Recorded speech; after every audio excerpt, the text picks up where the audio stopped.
I'm from the I'm just gonna chill. Compose myself. Better shout it out, Davey. No, I'm not gonna do that. But I know people sitting in their cars like, Towned Out. Yes. Jennifer Johns, Yes. first single off the new album, huh? Yes. Congratulations. It's been like 45 years. You're on a. Is she like Sade? You know, like Sade, like I'll put out an album in 1980 and then I'll come back in 2000. Cause why? Cause I'm Sade. Cause I feel, you know, Jennifer Johns, like I just put out an album early 2000 and I'll just come back. Congratulations. Thank you. Where have you been? I mean, I see you, but where have you been musically?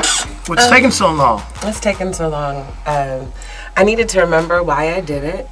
You know, I needed to allow for life experiences to be what they are. That gives you the inspiration, the motivation, and the wherewithal to say something that people are willing to listen to. You know, I don't really consider myself a part of the music industry. I can use the tools of the industry, but I don't consider myself a part of the industry. So you don't get up on that cycle. Like you gotta have an album every month, every week. How many did you sell the first day? It don't work like that. Yeah, I'm good. No, I'm gonna sing when I feel like it, you know, and I've been blessed enough that people support me. Like you. Yeah. So the Chronicles of the Aquarian Mind. What is this, some astrological thing? What's that about? You know, Aquarians, did you know that a quarter of all of the Nobel Peace Prize winners are Aquarians? Really? Yes. We are the humanitarians of the planet, and apparently it's also our age. Wait a second, January 21st. Is Martin Luther King an Aquarian? When's his birthday? January 15th? His is the 16th. He's a Capricorn. He's a Capricorn. Yeah. Okay. Right. On his way, though. Okay. But you know, Oprah is, and I share a birthday with Audre Lorde, and Toni Morrison and I also share a birthday. So the point is that it's the age of transformation. It's the age of inspiration. It's the age of dreaming new paradigm and being something different. Now, they said this was the age of Aquarius, so to speak, was going to happen after 2012. That's what they said when everybody was like, the world's going to end. They said, no, it's going to be transformation. I'm looking around. It seems like things are getting worse. Well, I mean, it's crazy.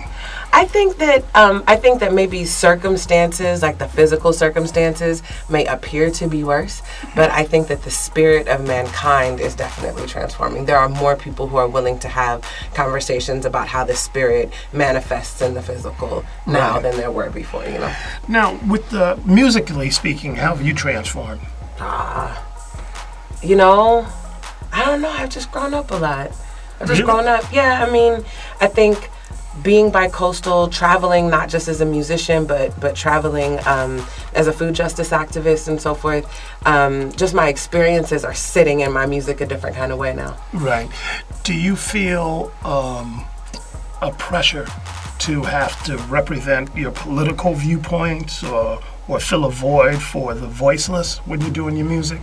Or is it are you on another page just in terms of like, I got to express myself this way and you just do? You know, I'll be honest, I've battled that inside of myself. I don't know how much pressure the rest of the world is giving me for that. Right. But, you know, I'm from East Oakland, and where I'm really from, you know, there are a lot of voiceless people. And, but I also know that it's not my politics that leads, it's my spirit that leads. And so when you listen to this record, you'll hear a lot of my heart. Right. You know, and less of my politics. You know, music itself is transformed in the sense that now, I mean, there's always a technological aspect to it that enters into the scene. So, you know, with each passing year, there's something new. Right. Drum machines one year, sampling the next. Right. Then everybody was doing bands, and now it's a mixture of both. And it's like trap music one day, dubstep the next, house music today. Here you have, you know, the little reggae flavor going. So, you know, technically speaking, and just musician-wise, how have you transformed?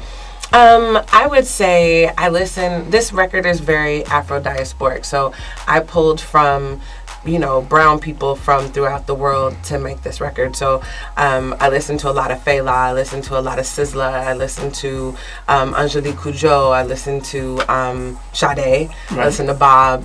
You know, those were the things that were kind of running around in my head. A lot of artists, a lot of artist activists that were engaged. Not Sizzla, the restaurant. No, not ERA. you know, there's somebody sitting there going, Sizzler. Like, what, all you can eat Sizzler? I can get cheesy bread and lyrics. Oh my God. Well, I know, you know, one of the things that we've seen that I think has been very exciting, there are two black music art forms that have come out of the, you know, this country that have now transformed, I think, music all around the world. One is hip hop, and for a very long time it was the largest selling, you know, genre. Then the other one that people don't, you know, at least here, I think in other parts of the country, they're very clear. House music is a black music art form. Oh, yeah. And, you know, here for some reason it's, that's not what I do, but everywhere else it's definitely rooted in gospel, R&B, and rest in peace, Frankie Knuckles and all that. But now it's also probably one of the most dominant forms of music all over. And we were just talking, like, you go to South Africa, all throughout many parts of the continent, house is like a major thing. You experimented with that. Oh, absolutely. I mean, I think because I spend half of my year in New York, and so my summers are filled with hearing Spinna or Rich Medina or, you know, those guys that maybe I've been introduced to it in a different kind of way. But house music is black music all day. Detroit, come on, Chicago, you can't help it. And that four on the floor pulse just, you know, gets you moving. But I think, you know, what I've noticed when it's really rooted in what folks in the community are doing, it has that gospel feel. It has that soulful feel. And you hear people talk about it all the time when Frankie Knuckles was around. I mean, to the point that he would say it's gospel, and then you listen to his albums, there are gospel tracks. You know, I mean, when I say gospel, it's like, it's not sounding like he's like, Lord help me, you know. You're like, wow, this dude's really doing gospel songs at the house. So how did you come with it? How did I come with house music? And we're going to listen to a song in a second, okay. right? You know, I think that it's our own brand of house. Kev Choice produced the entire album. And so we were borrowing from our experiences and sounds, you know, but Afrobeat has been sitting in my spirit for so long. So I think the marriage of Afrobeat and house music got together and had a baby in the studio, and then we made this album. So it's Oakland House. There you go, Townhouse. Okay, so Shout out to DJ Able D. What song are we going to play off here? Wait a second, I pulled this thing. Let me just pull this up. I think you were going to play Aquarius. Aquarius? Is that it? Okay, let's play Aquarius. You know, I'm just new to them. I